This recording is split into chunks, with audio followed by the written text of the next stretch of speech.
بسم اللہ الرحمن الرحیم وصلی اللہ علی النبی الکریم رب اشرح لی صدری ویسر لی امری واحلل عقدۃ من لسانی یفقہوا قولی۔ آج کا ٹاپک ہے قرآن کی تدوین اور تبیین۔ میں اپنے اس بات کو قرآن کی ایک آیت سے شروع کرتا ہوں۔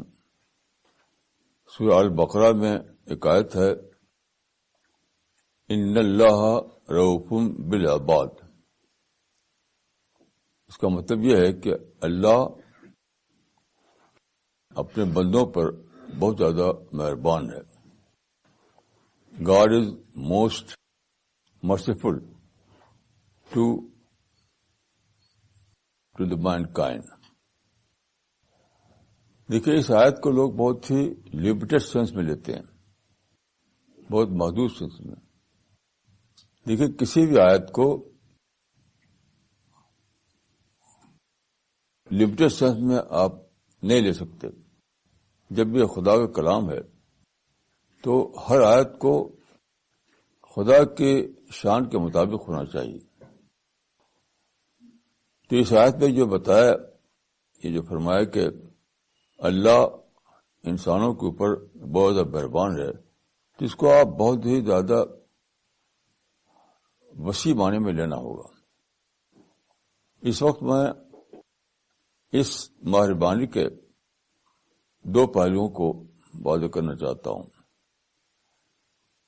دیکھیے، اللہ تعالیٰ نے انسان کو پیدا کیا، پیدا کر کے زمین پہ بسایا،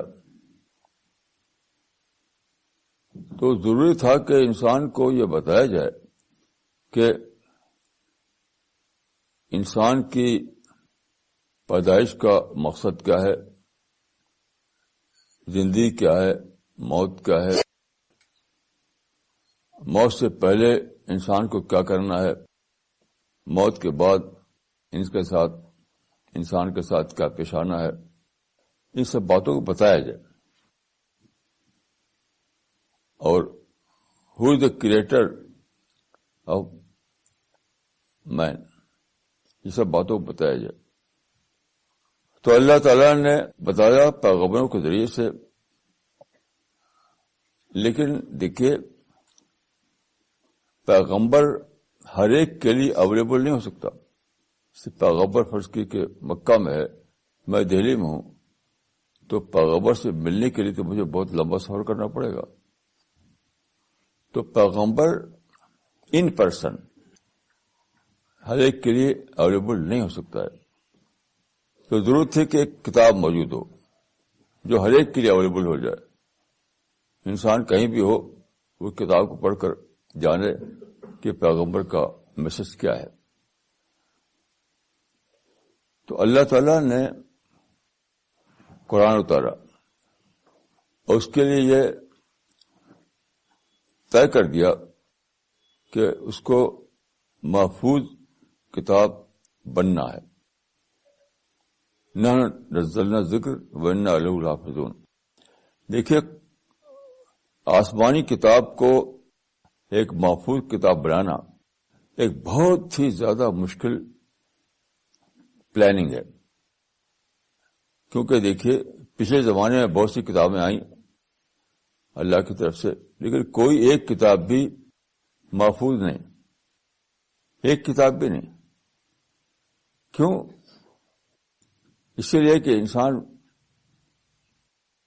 کی عجیب و غریب مزاج ہے انسان کا، کہ اس کی مرضی کے خلاف جو چیز ہو اس کو برداشت نہیں کرتا، اس کو مٹا دینا چاہتا ہے۔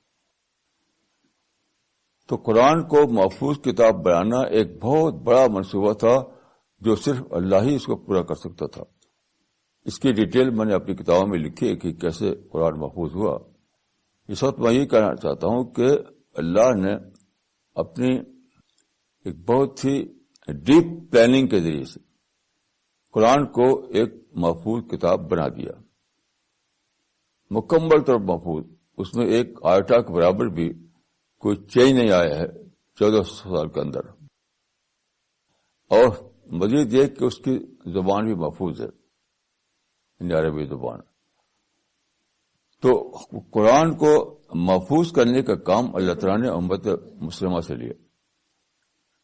یہ صرف مکہ میں محفوظ نہیں ہوا، یہ لمبی مدت گزری اس کی، سینکڑوں سال. کیونکہ قرآن محفوظ ہوا، شروع میں لکھا جاتا تھا وہ مختلف قسم کے ٹکڑوں پر، پھر وہ لکھا گیا اس کو قدیم زمانے کے پیپر پر، پھر اس زمانے میں پرنٹنگ پریس تھا نہیں، اس کو لکھا جاتا رہا. تو دنیا میں صرف چند ہی نسخے لکھے ہوئے قرآن کے موجود تھے. بہت دنوں تک ایسا تھا کہ قرآن صرف لوگوں کی میموری میں ہوتا تھا، میموری میں. تو یہ بھی بہت بڑا مسئلہ تھا، ہر ایک کے لیے قرآن اویلیبل کیسے ہو. پہلے یہ سوال تھا کہ پرافٹ ان پرسن ہر ایک کے لیے اویلیبل نہیں ہو سکتا ہے، تو قرآن کو اللہ تعالیٰ نے محفوظ کیا. لیکن پرنٹنگ پریس سے پہلے پھر بھی یہ سوال باقی رہا کہ لکھ کر کے تو بہت کم نسخے تیار ہوں گے، بہت ہی کم. تو سب لوگ کیسے جانے کہ قرآن میں کیا ہے؟ اب سب لوگ میمورائز بھی نہیں کر سکتے. تو اس کے بعد کیا ہوا کہ ایک لمبے پروسیس کے بعد وہ دور آیا جبکہ پرنٹنگ پریس دریافت ہوا. پرنٹنگ پریس کا ایک لمبی کہانی ہے. آخری طور پر جرمنی میں گوٹنبرگ نے ایک پریس ڈیولپ کیا، جبکہ باقاعدہ پریس کا دور شروع ہو گیا. تو پریس وجود میں آ گیا، پھر بھی مسلم دنیا میں پریس نہیں تھا. بہت عجیب بات ہے. یعنی مسلمانوں کو یہ دھیان کبھی نہیں ہوا کہ قرآن کو پرنٹنگ پریس کے دورے پہنچایا جائے. بس وہ میمورائز کرتے رہے، ہاتھ سے لکھتے رہے. اورنگزیب کے زمانے میں جو کہ بادشاہ تھا، پرنٹنگ پریس بن چکا تھا، لیکن وہ صرف کتابت کرتا رہا. شاہ اللہ کے زمانے میں پرنٹ پریس وجود میں آ چکا تھا، لیکن ان کو یہ دھیان نہیں آیا کہ پرنٹ پریس کو انڈیا میں لایا جائے. تو پرنٹنگ پریس لائے کون لوگ؟ یہ کولونیل پاورز جو ہیں وہ لائے. سب سے پہلا جو پرنٹنگ پریس آیا تھا وہ مصر میں آیا تھا، جو کو لایا تھا نیپولین. انڈیا میں جو پرنٹنگ پریس آیا وہ کرسچن مشنریز کے ذریعے آیا برٹش پیریڈ میں. اس طرح قرآن چھپنا شروع ہوا. اور آپ جانتے ہیں کہ پرنٹنگ پریس کی ایک لمبی ہسٹری ہے. بہت سارے ڈیولپمنٹ کے بعد وہ پریس بنا جس کو آج ہم پرنٹنگ پریس کہتے ہیں. بہت ڈیولپمنٹ کے بعد آج کا جو پرنٹنگ پریس ہے بہت ہی ڈیولپڈ ٹیکنالوجی کے ذریعے ہوتا ہے وہ. تو آج کیا ہے، قرآن کے چھپے ہوئے نسخے ملین تیار ہو کر کے ہر جگہ پھیل گئے. آج کوئی گھر، کوئی مسجد، کوئی لائبریری ایسی نہیں ہے جہاں قرآن موجود نہ ہو، ہر جگہ موجود ہے. لیکن پھر بھی ایک سوال تھا، وہ تھا جس کو میں نے کہا کہ تبیین. ایک ہے قرآن کی تدوین، ایک ہے تبیین. یعنی قرآن آپ جانتے ہیں کہ اترا تھا نجمن یعنی فریگمنٹری وے میں. تو ان سب کو جمع کیا رسول اللہ صلی اللہ علیہ وسلم نے، اور اس کا ایک مجموعہ بنایا گیا. پھر وہ لکھا جاتا رہا، اور پھر آخر میں وہ پرنٹنگ پریس کے ذریعے چھپ کر پھیلا. یہ سب کام مسلم امت مسلمہ نے کیا.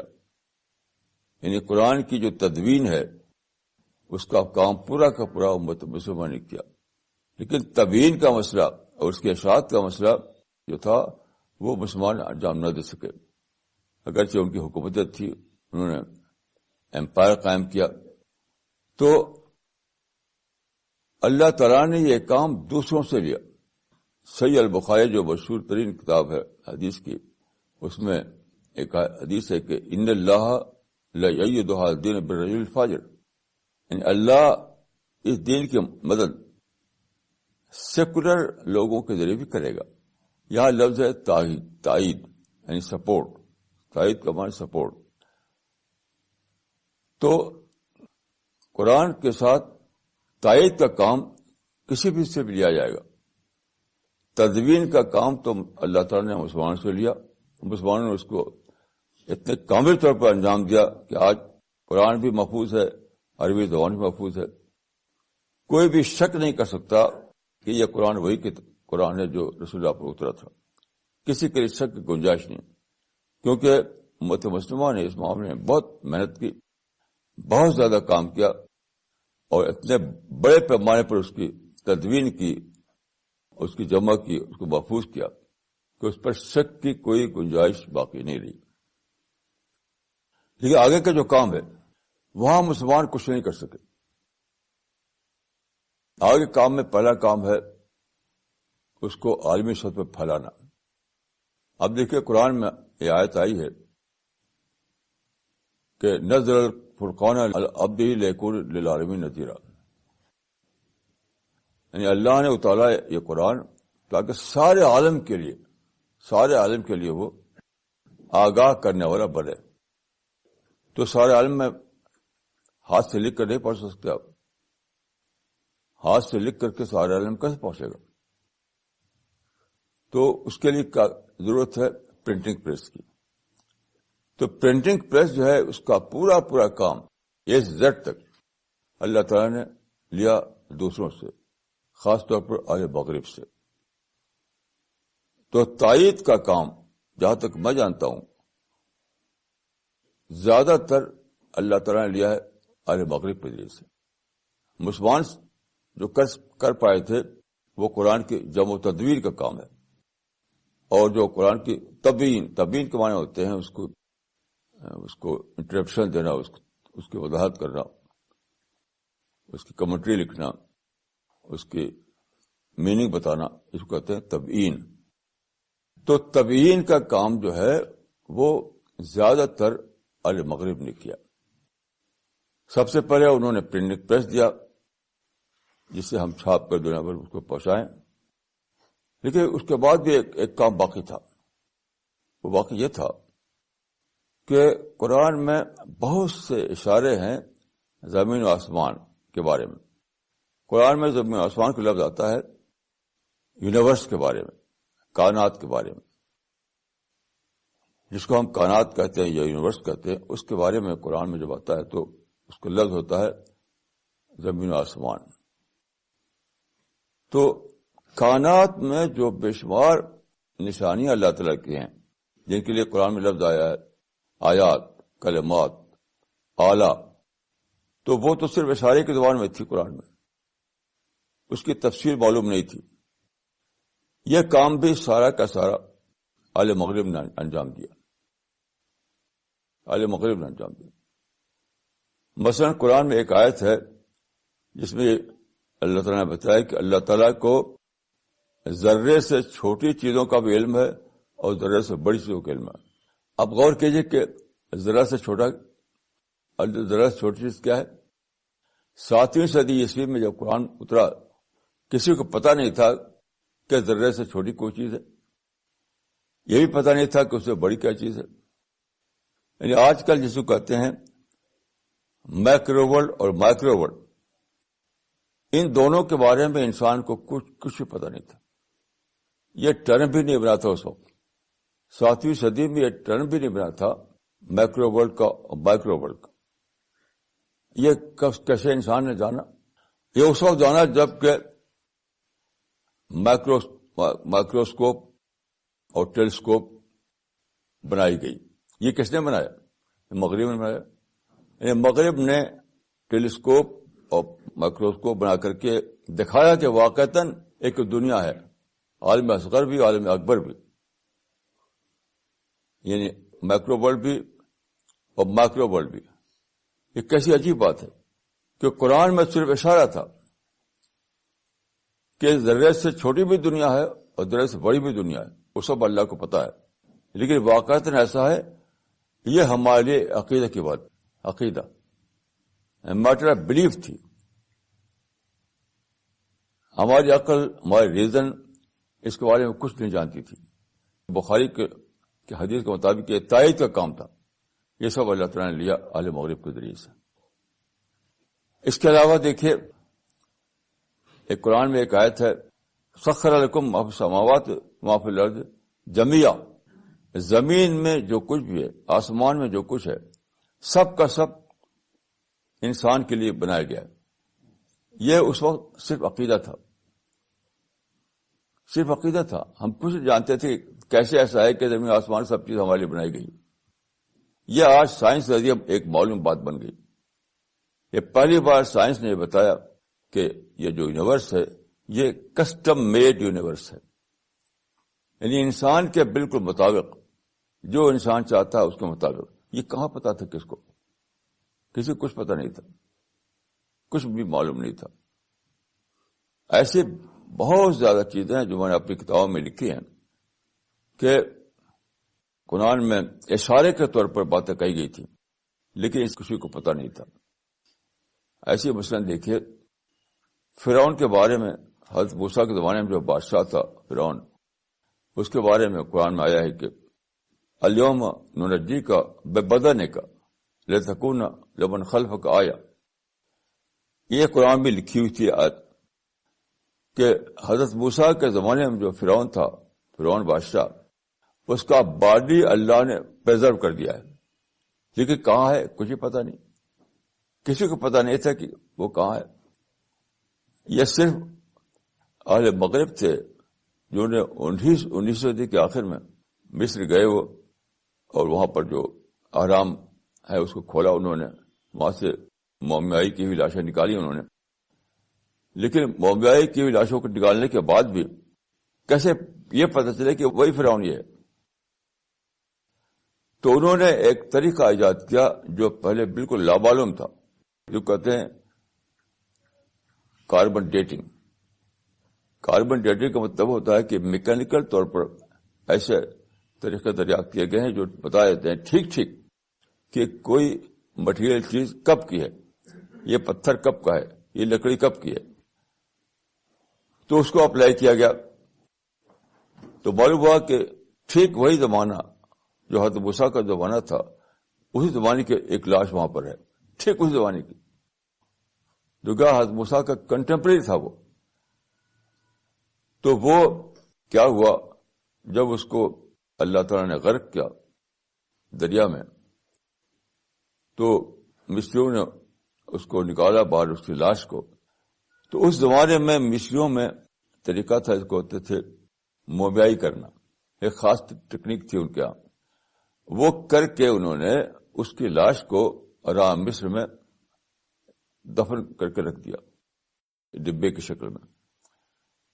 تو مومیائی کرنے کے بعد لاش ہزاروں سال تک بھی خراب نہیں ہوتی. یہ کر دیا انہوں نے، لیکن کسی کو پتہ نہیں تھا، کسی کو پتہ نہیں تھا. یہاں تک کہ دیکھیے ایک بہت ہی عجوبی بات یہ ہے کہ احرام مصر میں کوئی داخل نہیں ہوتا تھا. عرب لوگ جو تھے یا کوئی دوسرے لوگ داخل نہیں ہوتے تھے، کیونکہ مشہور یہ تھا کہ احرام کے اندر لعنت الفرائنہ ہے، فرعون کا لعنت، جو اس میں جائے گا وہ خود ہی مر جائے گا. یہ مشہور تھا لعنت الفرائنہ. تو کیوں ایسا مشہور ہوا تھا؟ کیونکہ کبھی ایسا ہوا کہ کسی نے کچھ اس میں جھانکنے کی کوشش کی، اس میں گیٹ ہے بہت سارے، کسی گیٹ سے، تو اندر وہ بیمار ہو گیا وہ، اور شاید مر بھی گیا. اس سے مشہور ہو گیا کہ اس کے اندر لعنت الفرائنہ ہے. تو جرمنی اور فرانس کے ماہرین وہاں گئے. تو اس زمانے میں آپ جانتے ہیں ایک نئی چیز بنی ہے جو ہمارے گھروں میں ہوتی ہے، ایگزاسٹ فین، اندر کی ہوا کو باہر نکالنا. پہلے زمانے میں کوئی جانتا نہیں تھا کہ اندر کی ہوا کو باہر نکالا جائے.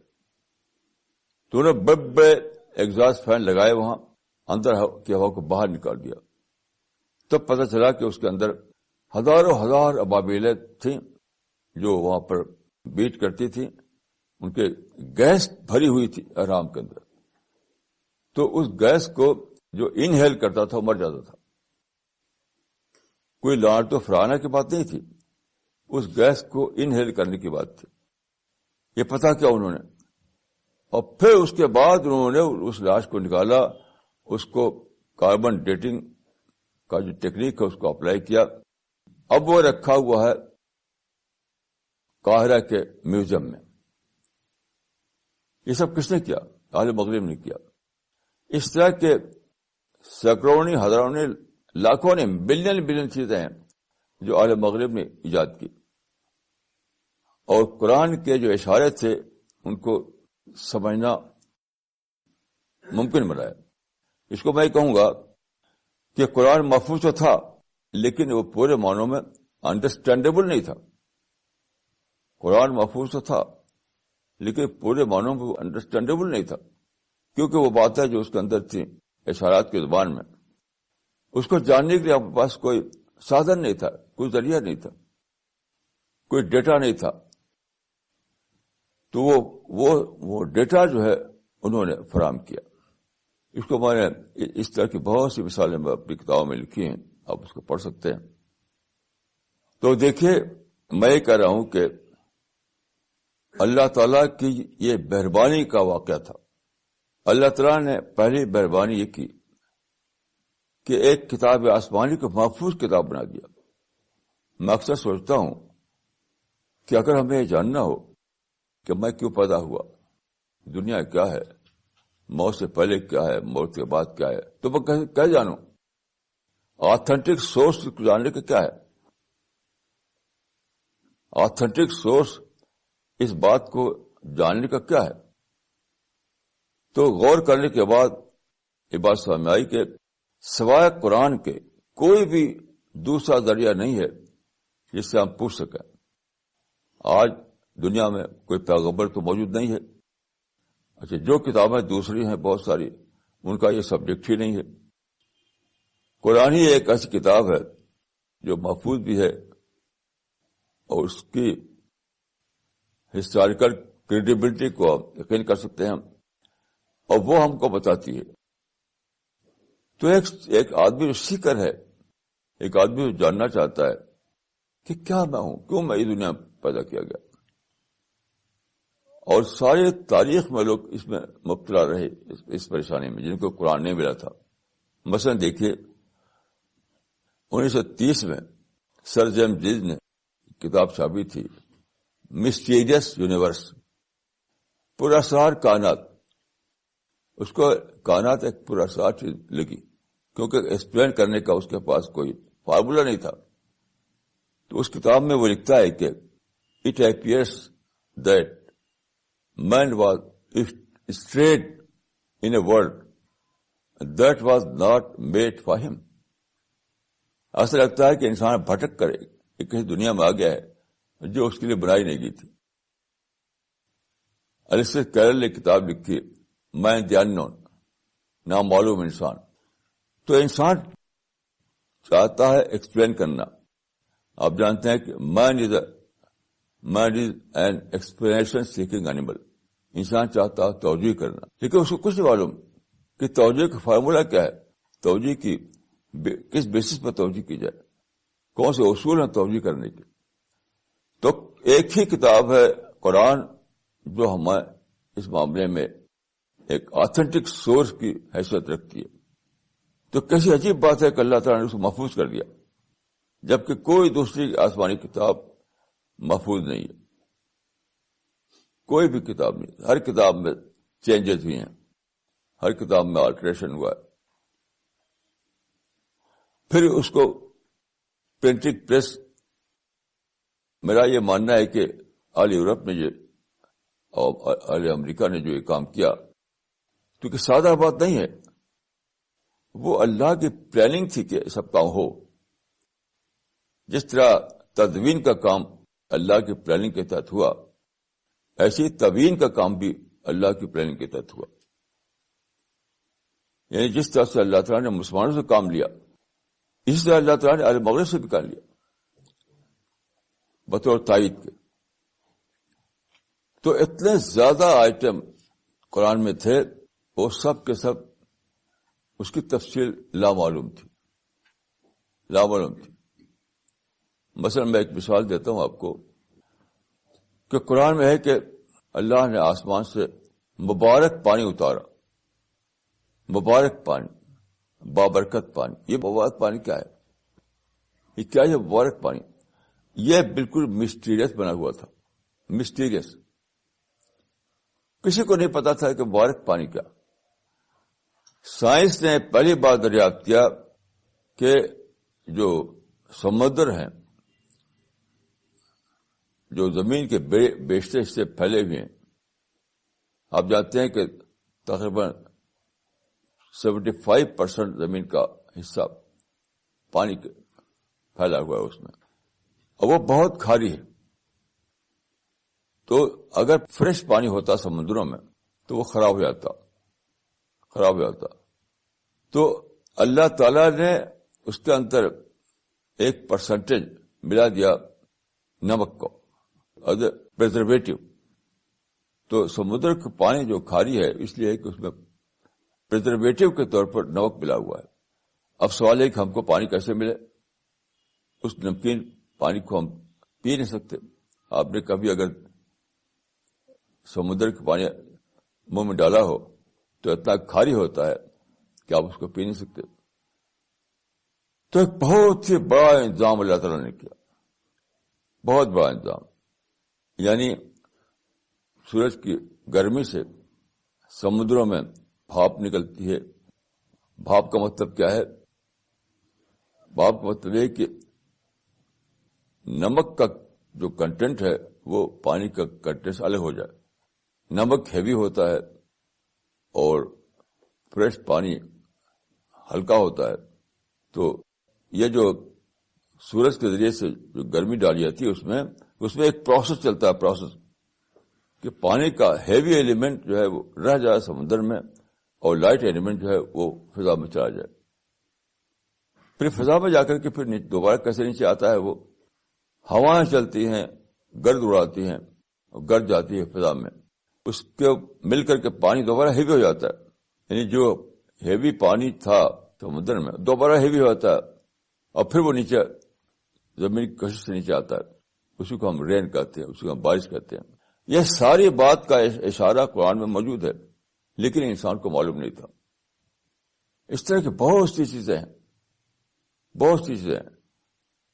تو یہ سارا کام اہل مغرب نے کیا. جو تائید اسلام کا کام ہے, یہ تبیین قرآن کا جو کام ہے, وہ سب اہل مغرب نے انجام دیا. اس اعتبار سے اہل مغرب ہمارے بینیفیکٹر ہیں, ہمارے محسن ہیں. ساری دنیا کے مسلمانوں میں عجیب و غریب ہے کہ وہ اہل مغرب کو دشمن سمجھتے, اہل مغرب کو اپنا دشمن سمجھتے. اس اہل مغرب کے بارے میں سب کے سب مسلمان فالس ہوڈ میں پڑے ہوئے ہیں. اہل مغرب تو ہمارے لیے بینیفیکٹر ہیں, ہمارے محسن ہیں. اور یہی نہیں, اور بہت سی چیزیں اہل مغرب نے کی. مثلا آپ دیکھیے, پہلے زمانے میں دنیا بھر میں ریلیجس پرسیکیوشن ہوتا تھا. آج ریلیجس فریڈم ہے. یہ کیسے ہوا؟ اہل مغرب نے اس کو پیدا کیا. پہلے زمانے میں کنگ شپ تھی, آج ڈیموکریسی ہے. یہ کس نے کیا؟ اہل مغرب کے ذریعے دنیا میں ڈیموکریسی آئی. پہلے زمانے میں کھلاپن نہیں تھا, آج کھلاپن ہے. اسی کھلے پن کا نتیجہ ہے کہ آج دنیا میں آپ کہیں بھی جائیں, کسی لائبریری میں جائیں, اسکول کی, کالج کی, یونیورسٹی کی, ہر لائبریری میں قرآن موجود ہے. ہر لائبریری میں قرآن موجود ہے. ہر بک شاپ پر قرآن موجود ہے. بب بک سیلرس کو آپ آرڈر دیجئے, وہ قرآن آپ کو سپلائی کریں گے ہر زبان میں. یہ سب کیسے ہوا؟ اور دیکھیے, دنیا میں کبھی بھی اوپننس نہیں تھا, کبھی بھی نہیں. ہر مذہب والے بس اپنے مذہب کو جانتے تھے. آج اوپننس کا زمانہ ہے کہ ساری دنیا میں بڑے بڑے سیمینار, بڑی بڑی کانفرنسیں ہوتی ہیں اور دوسرے لوگ کرتے ہیں, نان مسلم کرتے ہیں, اس میں مسلمانوں کو بلایا جاتا ہے. میں بار بار جاتا ہوں, ہمارے ساتھی آتے ہیں, وہاں پر قرآن کو ڈسٹریبیوٹ کرتے ہیں انگلش لینگویج میں اور دوسری زبانوں میں. یہ کیوں ہے؟ یہ اوپننس کی بات ہے. یہ اوپننس جو ہے پہلے کبھی تھا ہی نہیں. لوگ صرف اپنے زبان, اپنے مذہب کو جانتے تھے, دوسرے مذہب کے بارے میں بالکل ہی انڈیفرنٹ رہتے تھے اور دشمن رہتے تھے. پچھلے زمانوں میں جو کلچر تھا، وہ کٹرپن کا کلچر تھا. تو دوسرے مذہب کے بارے میں لوگ یا تو انڈیفرنٹ ہوتے تھے یا مخالف ہوتے تھے اس کے. یہ زمانہ ایسا ہے کہ اب ڈائلاگ ہوتا ہے، ہر آدمی اسٹڈی کرتا ہے ہر مذہب کی، یعنی ہر مذہب کو جاننا ایک کلچر بن گیا اس زمانے کا. یہ سب کس نے پیدا کیا؟ اہل مغرب نے. قرآن کو اور اسلام کو آج کی دنیا میں جو پھیلاؤ ملا ہوا ہے، جو کھلاپن ملا ہوا ہے، ہر جگہ جو اسلام کا مشن چل رہا ہے، ہر ملک میں، ہر جگہ، وہ ایک نئی تہذیب وجود میں آئی ہے جس کو ہم کہتے ہیں ویسٹرن سویلائزیشن. ویسٹرن سویلائزیشن پرو اسلام سویلائزیشن ہے، وہ اینٹی اسلام سویلائزیشن نہیں ہے. وہ لوگ بہت ہی زیادہ بے خبر ہیں جو ویسٹرن سویلائزیشن کو اسلام کے خلاف سمجھتے ہیں، مسلمانوں کے خلاف سمجھتے ہیں. وہ بہت ہی زیادہ ان اویئر ہے، بہت ہی زیادہ بے خبر ہے، یعنی کچھ جانتے ہی نہیں کہ کیا حقیقت ہے سویلائزیشن کی. میں تو سمجھتا ہوں کہ پوری سویلائزیشن پرو اسلام سویلائزیشن ہے، پوری سویلائزیشن. اور ہم کو پہلی بار یہ موقع دیا ہے اسی سویلائزیشن نے، اسی ویسٹرن سویلائزیشن نے، کہ ہم یہ کر سکیں جو اسلام کا ٹارگٹ تھا اس کو پورا کر سکیں. جیسا کہ میں نے ابھی آیت پڑھی آپ کے سامنے کہ قرآن کے نازل ہونے کا ٹارگٹ یہ تھا کہ یہ قرآن ساری دنیا میں پہنچے، ہر گھر میں پہنچے. یہ پہلے بالکل انتھنکیبل تھا. تو پہلے اسی ویسٹرن سویلائزیشن کی وجہ سے یہ ہوا کہ چھت پہ پہنچانا ممکن ہوا. اب اس سے بڑھ کر کے دیکھیے جو انٹرنیٹ آ گیا ہے، جو اسمارٹ فون آ گیا ہے، جو نیا کمیونیکیشن آ گیا ہے، اس کے ذریعے سے ممکن ہو گیا کہ آپ ایک مقام پر رہیں اور ماڈرن ٹیکنالوجی کے ذریعے سے قرآن کو، اس کے ترجمے کو، قرآن کے لٹریچر کو ساری دنیا میں گھر گھر پہنچا دیں، ایک انسان تک پہنچا دیں. یہ ماڈرن کمیونیکیشن کی وجہ سے یہ پاسبل ہوا ہے. تو ماڈرن کمیونیکیشن، ماڈرن ٹیکنالوجی کس نے پیدا کی؟ یہ صرف سارا کا سارا اہل مغرب نے کیا. جیسے میں یہاں بول رہا ہوں دلی میں، تو جو میرے سامنے جو لوگ ہیں وہی میری بات سن رہے ہیں. جو یہاں نہیں ہیں تو بہت سے مقامات پر، انڈیا کے اندر، انڈیا کے باہر، وہ مجھ کو دیکھ بھی رہے ہیں، میری آواز بھی سن رہے ہیں بالکل انسٹنٹلی. تو یہ اتنی عجیب و غریب ٹیکنالوجی کس نے پیدا کی؟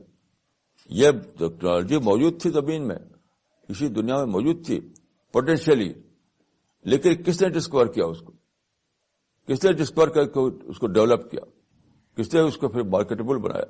یہ سارا کا سارا کام اے سے زیڈ تک اہل مغرب نے انجام دیا. تو اہل مغرب بلا شبہ ہمارے لیے بینیفیکچر کی حیثیت رکھتے ہیں. ہمارے لیے جائز ہی نہیں کہ ہم سے نفرت کریں، بالکل جائز نہیں کہ ہم سے نفرت کریں. تو ان باتوں کو اگر آپ جانیں تو کیا ہوگا؟ آپ کی معرفت بڑھے گی، دنیا والوں سے آپ کے اندر محبت اور ہمدردی کے جذبات پیدا ہوں گے. آپ اس پر شکر ادا کریں کہ اللہ تعالیٰ نے اسلام کے مشن کو پھیلانے کے لیے سارے دروازے کھول دیے ہیں. پھر آپ کے اندر ایک جذبہ پیدا ہوگا کہ اللہ کے تمام بدوں تک آپ اللہ کا پیغام پہنچائیں. یعنی پورے معنوں میں آپ پازیٹو مائنڈ آپ کا ہو جائے گا، پورے معنوں میں. ابھی تو آپ دیکھیے جس مسلمان کو ملیے، چاہے انڈیا کا ہو یا باہر کا ہو، عرب کا ہو، عجم کا ہو، جس سے بات کیجیے اس کے اندر نیگیٹو تھاٹ بھرے ہوں گے. وہ نیگیٹو باتیں کرے گا. جیسے کل پرسوں میرے پاس ایک صاحب آئے تھے جو باہر کے تھے، ایک مسلمان. تو وہی باتیں، امریکہ دشمن ہے، امریکہ بمبارڈمنٹ کر رہا ہے، یہی سب باتیں بھری ہوئی لوگ جانتے ہی نہیں کہ یہ صحیح ٹیکنالوجی زیادہ تر امریکہ میں ڈیولپ ہوئی ہے. جس کار پر آپ چلتے ہیں، جس ہوائی جہاز پر آپ اڑتے ہیں، جس موبائل کو آپ دھوم سے استعمال کرتے ہیں، یہ سب ٹیکنالوجی زیادہ تر امریکہ میں ڈیولپ ہوئی ہے، زیادہ تر. تو میں سمجھتا ہوں کہ سب سے زیادہ ضرورت اس بات کی ہے کہ مسلمانوں کے اندر ری تھنکنگ پیدا کی جائے، باتوں کو پھر سے وہ غور کر کے سمجھیں، اپنے مائنڈ کو پھر سے اوور ہال کریں اس کا، تب جا کر کے ان کے یقین میں اضافہ ہوگا، ان کے ایمان میں اضافہ ہوگا، ان کے معرفت میں اضافہ ہوگا، ان کے اندر انسانوں کے لیے ہمدردی پیدا ہوگی، دعوت کی اسپرٹ جاگے گی ان کے اندر، اور وہ ایک نیا حوصلہ ان کے اندر پیدا ہوگا کہ دنیا میں اللہ تعالیٰ نے ہمیں سارے راستے کھول دیے ہیں، ہمیں ضرورت ہی نہیں کہ ہم کسی سے نفرت کریں، یہ سارے راستے کھلے ہوئے نظر آئیں گے۔ پھر مسلمان یہ سوچیں گے کہ گن کلچر بند کرو، بامبنگ بند کرو، سوسائڈ بامبنگ ختم کرو، یہ سب چیزوں کو بالکل مکمل طور پر ختم کر دو۔ اب تو ہمیں معرفت میں جینا ہے، اللہ کے شکر میں جینا ہے، اللہ کے پیغام کو ساری دنیا تک پہنچانا ہے، ان چیزوں میں جینے والے بنو۔ اور جب آپ ان چیزوں میں جینے والے بنیں گے تب آپ ایسا ہوگا کہ آپ کا اندر وہ آپ کا تزکیہ ہوگا، آپ کے اندر وہ پرسنالٹی بنے گی جو پیراڈائز کے لیے ڈیزرو کرے گی۔ ابھی تو یہ جو نفرتوں میں جیتے ہیں جو لوگ، جو تشدد میں جیتے ہیں، وہ اس کے لیے کمپیٹنٹ ہی نہیں کہ ان کو آخرت کی رحمت میں حصہ دار بننے کے لیے ان کو غور کیا جائے۔ جو لوگ نفرتوں میں جیتے ہوں، انسان کے خلاف تشدد جاری کیے ہوئے ہوں، جو گن کلچر بم کا چلائے ہوئے ہوں انسان کے خلاف، تو وہ تو زیر غوری آنے والے نہیں ہیں، وہ تو زیر غوری آنے والے نہیں۔ اس لیے کہ دیکھیے قرآن میں جنت کے بارے میں ہے کہ الا من اتى اللہ بقلب سلیم، الا من اتى اللہ بقلب سلیم، یعنی جنت میں صرف وہ لوگ داخل ہوں گے جو پازیٹو مائنڈ کے ساتھ اللہ کے یہاں پہنچے، پازیٹو مائنڈ۔ سلیم الصدر کا مطلب ہوتا ہے پازیٹو مائنڈ، تو مسلمانوں میں تو پازیٹو مائنڈ موجود ہی نہیں، پازیٹو تھنکنگ کا وجود ہی نہیں کوئی۔ تو سب سے بڑی خیرخواہی مسلمانوں کی یہ ہے کہ ان کے اس سوچ کو بدلا جائے، ان کی اس سوچ کو بدلا جائے۔ Here is the beginning. جب تک آپ لوگوں کے مائنڈ کو نہیں بدلیں گے کوئی بھی دنیا میں چینج آنے والا نہیں ہے۔ آپ جانتے ہیں کہ آج کل مسلمانوں میں بے شمار تحریکیں چل رہی ہیں۔ ابھی آج کے اخبار میں ہے کہ عرب امارات میں 85 آرگنائزیشنز کو ملٹنٹ قرار دے کر ان کو بین لگایا گیا ہے، یعنی 85 تو صرف ملٹنٹ تنظیمیں ہیں اور 85,000 دوسری تنظیمیں ہیں، اس سے بھی زیادہ بے شمار تنظیمیں، بے شمار جماعتیں ہیں، لیکن سب کہیں نہ کہیں نیگیٹو ہیں۔ ان کا آپ تجزیہ کیجئے، ان کی اسکروٹنی کیجئے تو کچھ ڈائریکٹ طور پر نیگیٹو ہیں، کچھ انڈائریکٹ طور پر نیگیٹو ہے، کچھ کھلے طور پر ملٹنٹ ہیں، کچھ پیسو سینس میں ملٹنٹ ہیں۔ سب کا حال یہی ہے، اور وہ جو ہے سلیم الصدر انسان کہیں دکھائی نہیں دیتا، الا من اتى اللہ بقلب سلیم، یعنی سلیم الصدر انسان، پازیٹو مائنڈ والا انسان، وہ کہیں دکھائی نہیں دیتا۔ حتیٰ کہ قرآن کے حلقے، بے شمار قرآن کے حلقے قائم ہیں، لیکن وہاں بھی قرآن والا انسان ہی بنتا۔ ایک کتاب موٹی سی ہے، ایک صاحب نے لکھی تھی بہت پہلے، دا مائنڈ القرآن بلڈس، یعنی وہ ذہن جو قرآن بناتا ہے، دا مائنڈ القرآن بلڈس۔ اس کو میں نے پڑھا تو اس میں بھی کنفیوژن ہی کنفیوژن، کچھ سمجھتے کیا چاہتے ہیں بتانا وہ۔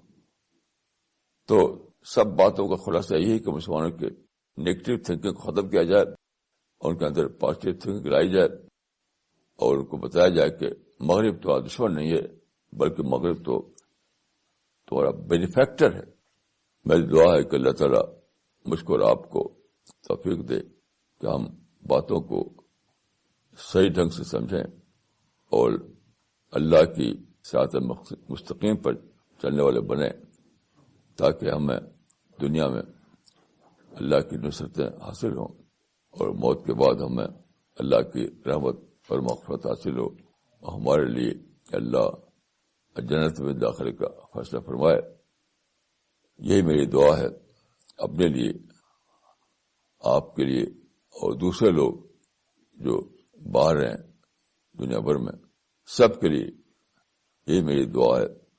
اور وَلَا تَمُوتُنَّ إِلَّا وَأَنْتُمْ مُسْلِمُونَ, اپنے لیے بھی میں چاہتا ہوں اور آپ کے لیے بھی کہ موت تک ہم اس پر قائم رہیں, اور موت کا فرشتہ جب آئے تو ہم کو اسی حالت پر پائے.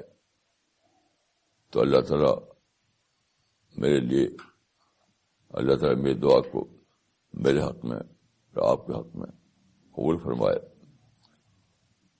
یہی سب سے بڑی دعا ہے جو ہمیں صبح و شام کرنا چاہیے.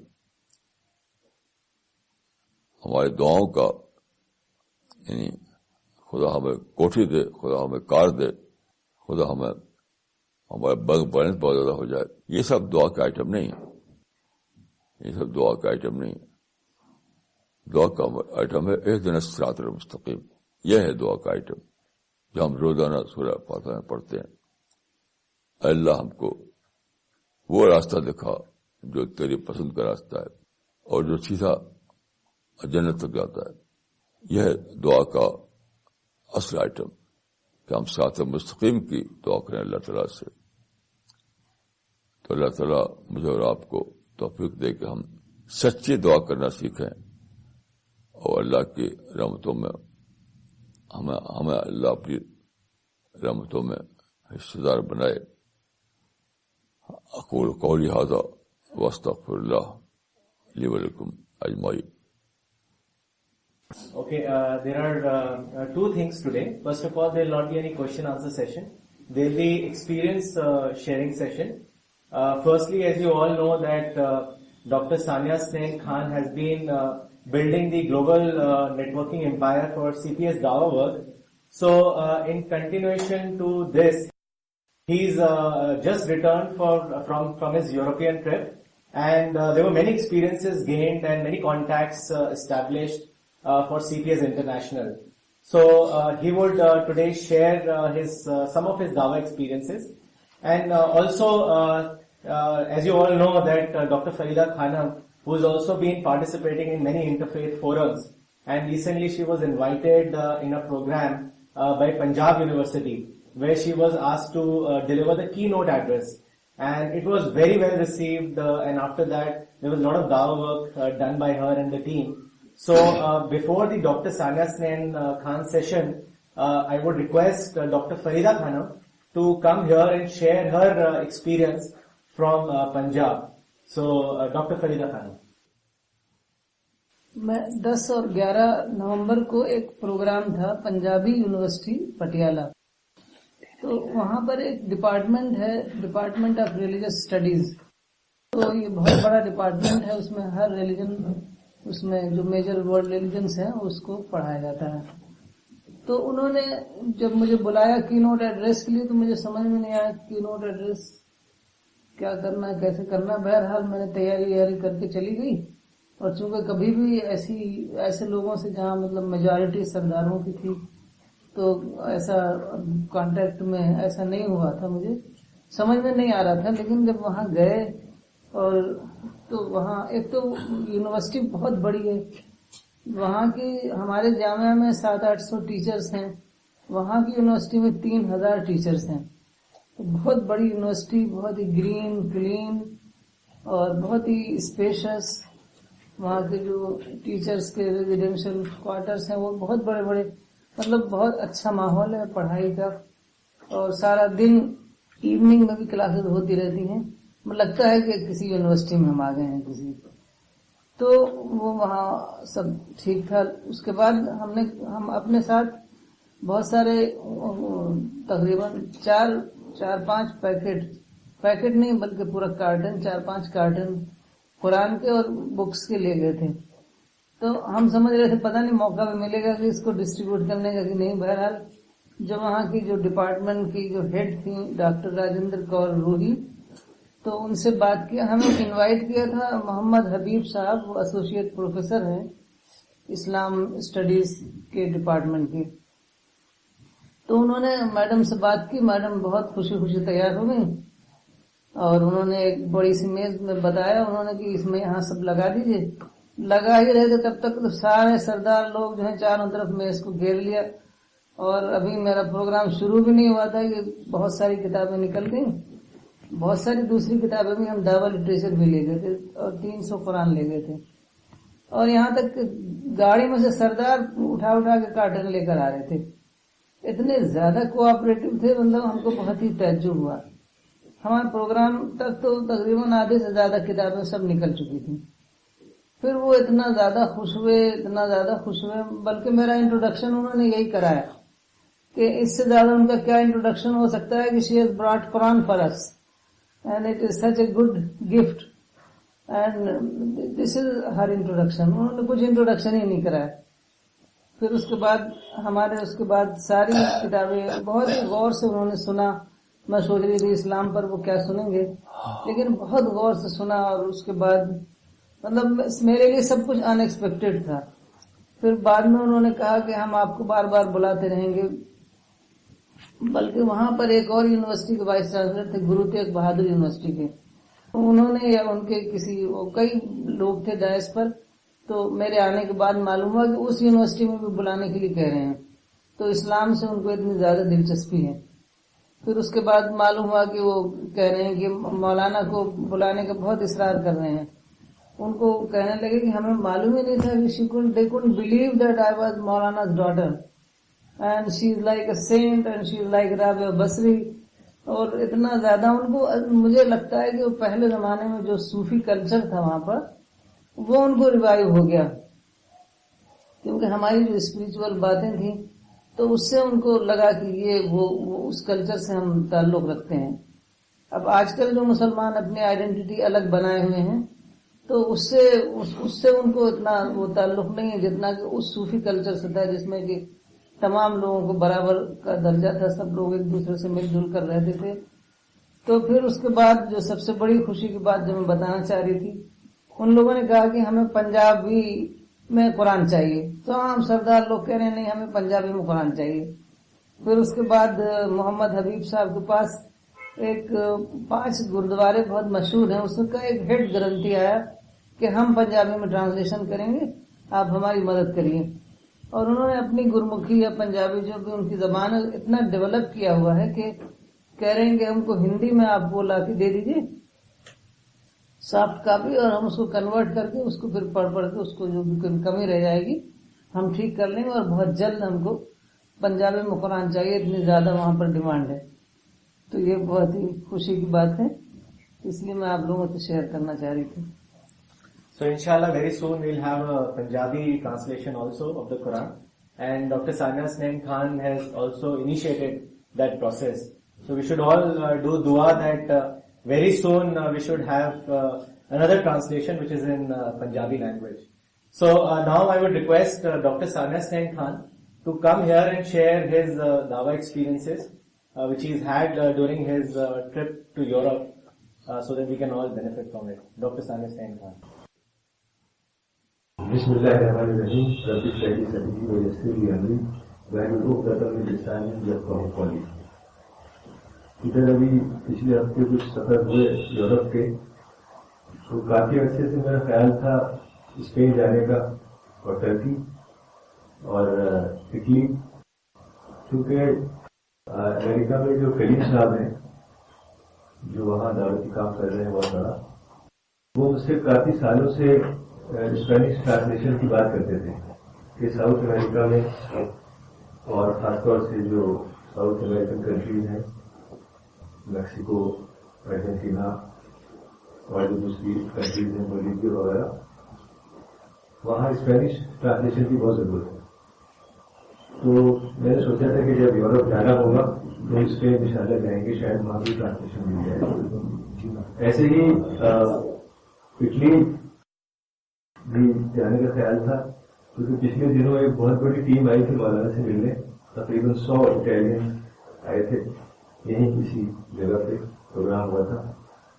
تو ہم نے ان کو انگلش قرآن پیش کیا تھا، حالانکہ انہیں انگلش نہیں آتی تھی.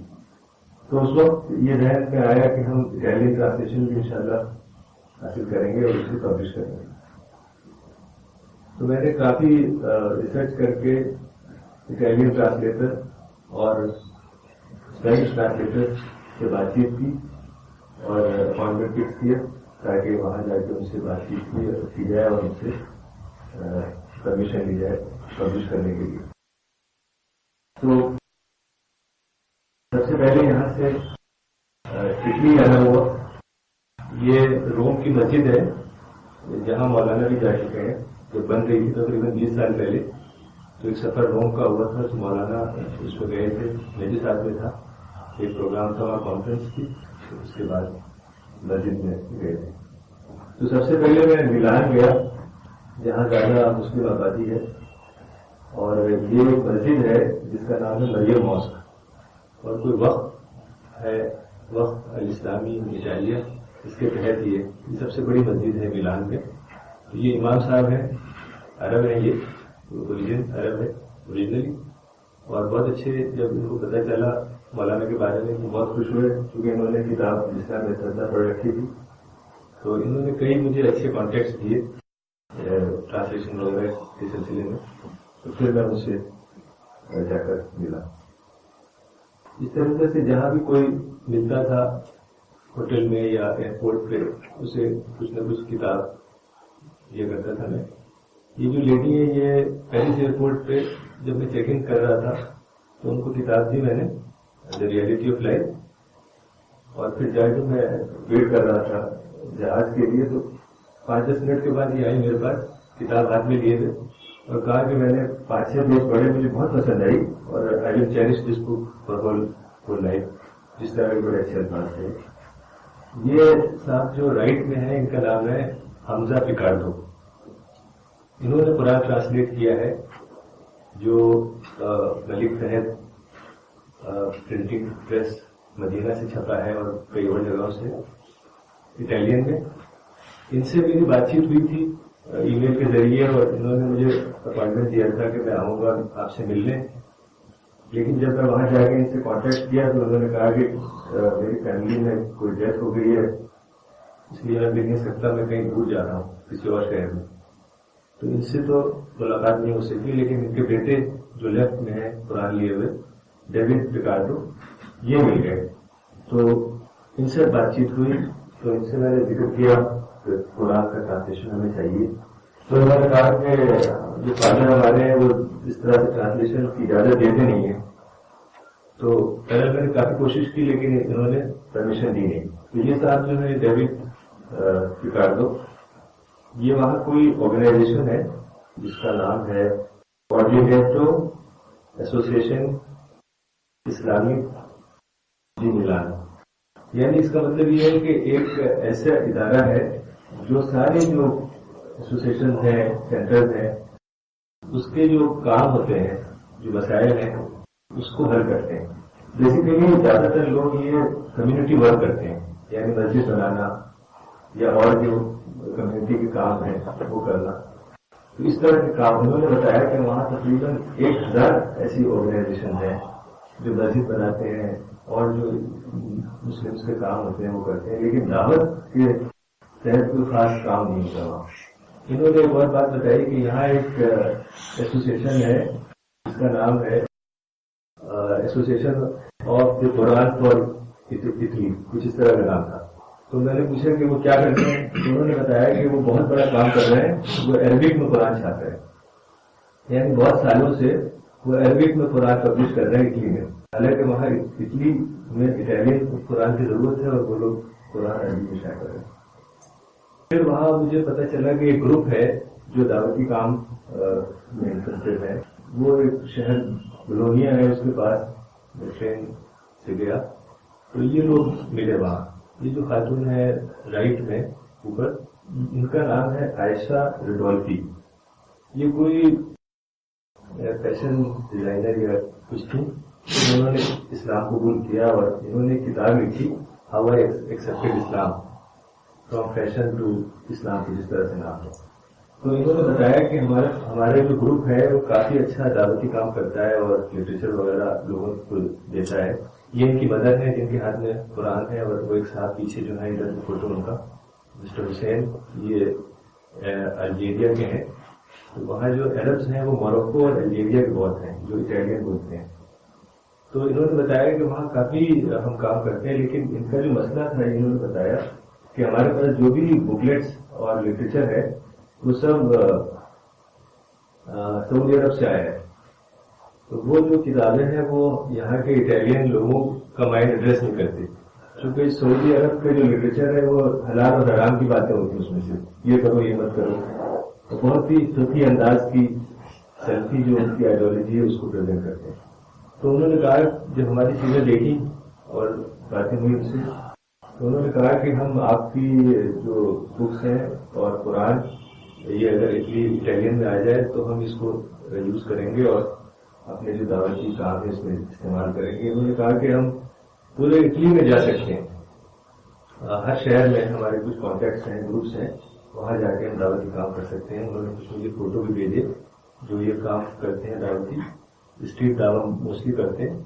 تو انہوں نے کہا کہ ہم چاہتے ہیں کہ ایسا لٹریچر ہو جو یہاں کا جو مائنڈ ہے وہ ایڈریس ہو, اور جو کتابیں ابھی ایگزسٹنگ ہیں ان کے پاس وہ بالکل یہاں کے لوگوں کی مدد.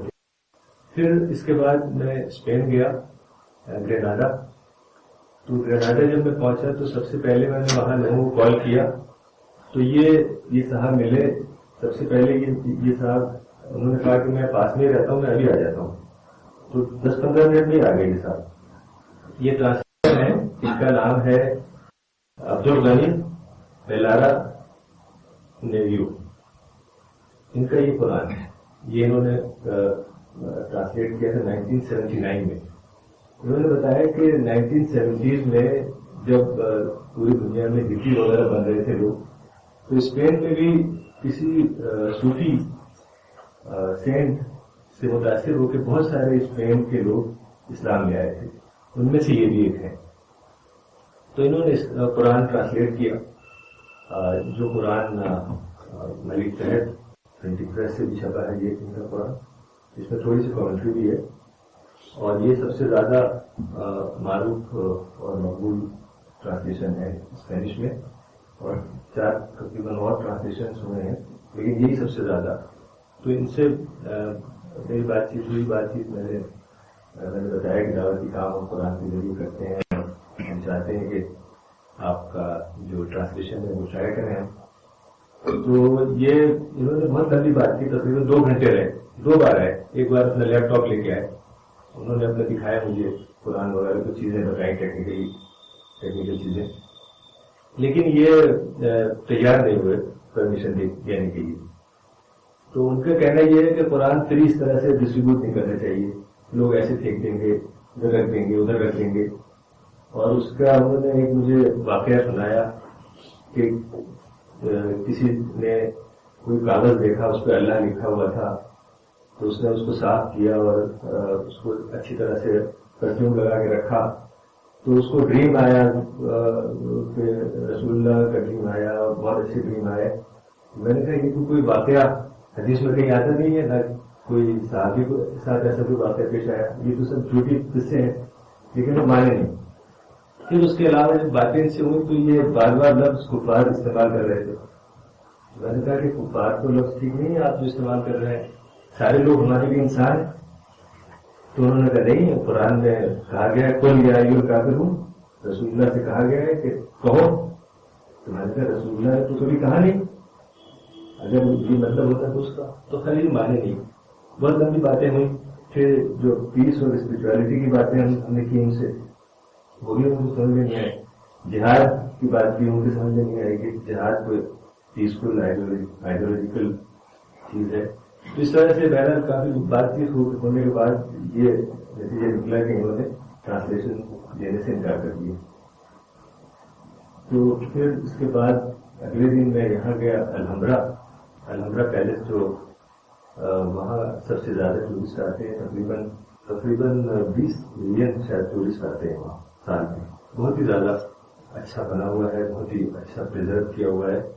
اور یہ جو جب مسلم حکومت تھی یہاں اسپین میں, تو 889 میں یہ بننا شروع ہوا تھا.